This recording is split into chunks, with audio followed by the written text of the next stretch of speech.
manje into emnandi ukuthi masize la eSouth Africa asidinga ama-passport ebhoda lapha eBedbridge bayasiyeka amaphoyisa la eSouth Africa bathi dlulani sibanika ama-2 rand bayasidlulisa lapha besiceda lapho siza la sizongena eSouth Africa sizogqilaza futhi siceda sikubanika ama-2 rand 2 hands guys sibanikeza ama-2 rand because nabo balambile lapho izothi even eSouth Africa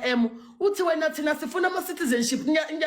ngiyayisaphi indoda yase-South Africa ngamasenda ohlokile ngiyayisaphi ngoba amadoda ase-South Africa kugcwele oshukela ni week nonke nabafazi bakhona ni week nje ninuka nensinsila futhi amadoda ase-South Africa awasokanga siyawasapha amadoda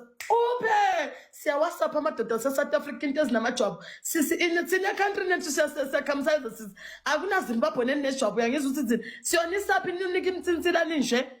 siyonisaphi ngithi sigqilaza la eSouth Africa ngizwa unzini ngijwayele kabi nina nigcwele amadoda ase-South Africa agcwele amajwabu siyawasaphi thina amadoda wenu siyawasapha abafana base-South Africa abafana bangafundile i-achievement yenu kuba ngomagezi